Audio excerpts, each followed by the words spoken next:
Hello everyone, this is Luciana with Uchis Design and our new animation clear stamps and die cuts.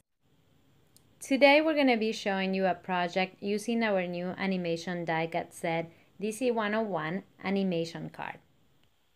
Included in your animation die cut set, you have your animation die cut, your animation stamp, and your animation grid, as well as instructions to complete your whole project. In the instructions, you can see part number 1, 2, and 3, so it's easier for you to follow all the directions.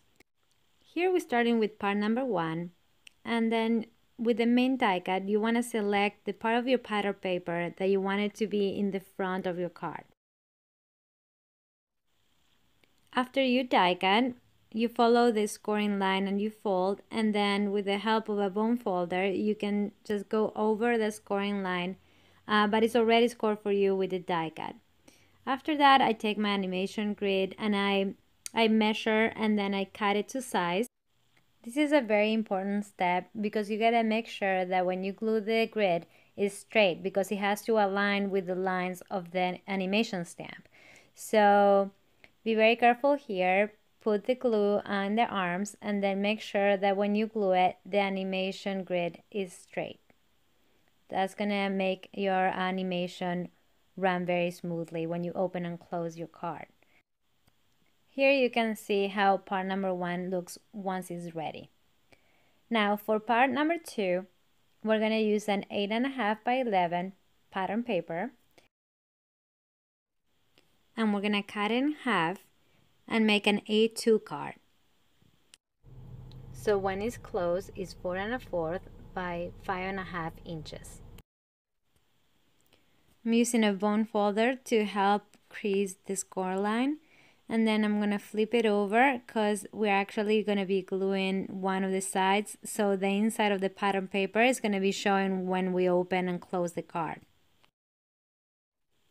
So now we're ready to glue part number 2 into part number 1. And I'm doing this because it's easier to die cut the window through the 3 layers together. So when you open and close your card, the window is in the same position in all the layers. So this part is also important. So make sure when you're gluing your card is straight and aligned with part number 1. So here you can see once we glue it together, we open and close, and you can see how all the parts work together. Now I'm getting my die cut frame, and I want to make sure that I'm going to center it and align it with my animation grid.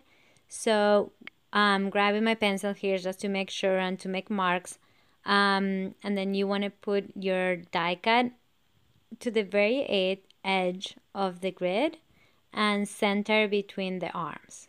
So once you run it through your die cut machine, make sure that when you place it between your plates, the die cut stays there when you mark it. Well, now I'm checking when I close and open the card if the animation grid is going to show through the window. So you can see the front looks great, and then once you open, it slides, and then you see the animation grid moving. So the system is starting to work.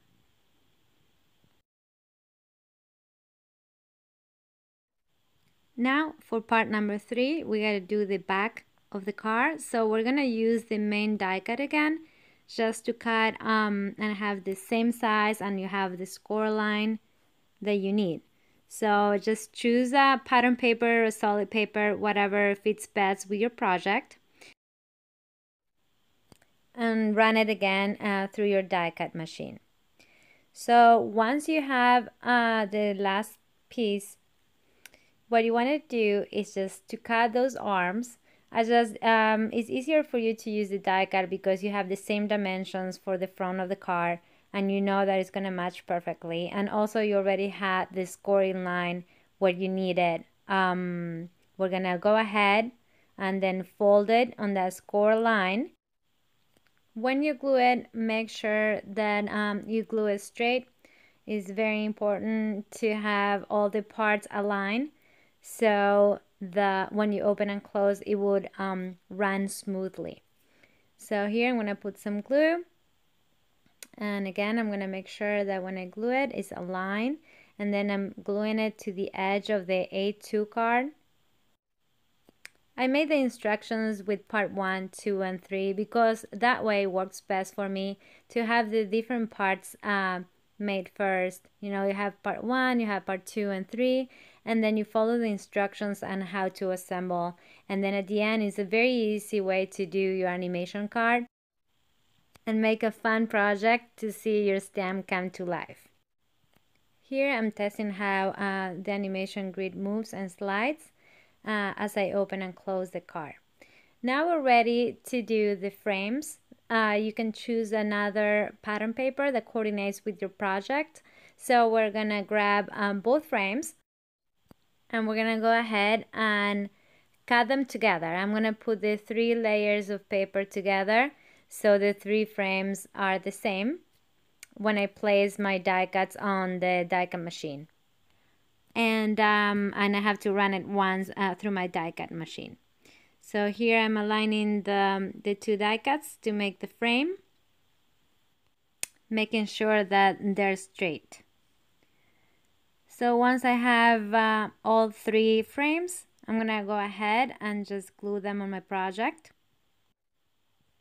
making sure that they match with the die cutted window. So I'm gonna go one by one and then start gluing them into my card. For this project, I chose the same pattern paper for the inside frame as the outside frame, so when you open and close your card, they coordinate. I love how everything looks so far. So now after we glue our last frame, we're gonna go ahead and take our animation stamp that's included with our animation die cut set. So we're gonna stamp our butterfly into a white piece of paper. I'm using Neenah cardstock and Memento Tuxedo, the dye ink. Here I'm taking my animation stamp and placing it in front, using the lines as my guide to make sure that I'm placing my stamp straight with the lines. That way I'm gonna pick it up with my block straight, and I'm going to make sure that when I stamp, they align with the animation grid. That's a very important tip for the animation stamps. So once you take your stamp out of the acetate sheet, if you don't remember the orientation, just put it in the front like we did with the butterfly and follow the lines and then pick it up with your block. That way you're going to make sure that when you're stamping straight and it's going to coordinate with your grid. Here I was going to be ready to stamp on my cardstock, but then I remembered that that butterfly is just out of the package, so it's brand new. So I went ahead and I just got a scrap of paper and then I stamp it like 3 times, I think, just to make sure that when I stamp on my project, it was going to be a solid stamp. If you have a stamp positioner, again, remember to put your stamp straight and then to make sure that when you stamp, the lines will align with the animation grid. Now that we have our animation card ready, we can start decorating with our butterfly die cut and also with our coordinated embossing punch. I'm using a pink foil paper and I just love the embossing detail that you get with embossing punch and also with the die cut. We have many different designs for the embossing punches and we love the texture and detail that you get every time you punch. But this butterfly coordinates perfectly with the die cut butterfly that's included in the die cut set. Here I'm using another of our embossing punches to punch out of the foil paper a flower, and what I like to do is create different layers with different papers. So I punch a couple of those flowers and then I go back and punch another butterfly with like a glitter paper. Here you can see how the butterfly from the die cut and the butterfly from the embossing punch, they match really nicely. Then I use the die cuts for the banners so I can stamp my sentiment for the front of the card. Here I have 2 of my favorite stamp sets, and I choose to go with the sentiment "with love" from the stamp set "with love." I'm stamping on the mousepad again, so when I stamp my sentiment, I get a very crisp and solid image. And I'm gonna glue it on my larger banner with a darker pattern paper. Once I have my banner ready with the stamped sentiment, I'm going to start layering the flowers that I already punched in the different pattern papers to add more dimension to the project by creating a 3D effect.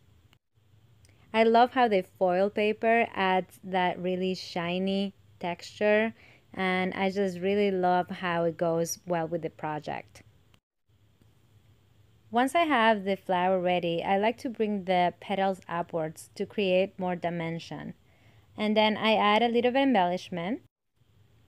I love the detail of the embossing punch and the pink foil paper. I love this die cut set because it comes with everything that you need to create your animation card. You get your die cuts, you get your animation stamp, and also the animation grid. So you have everything, plus the banner to stamp your sentiment and the butterfly that coordinates with the embossing punch. So you can have a lot of fun with this die cut set, and you can create many different animation cards using all the different animation stamp sets that we have available.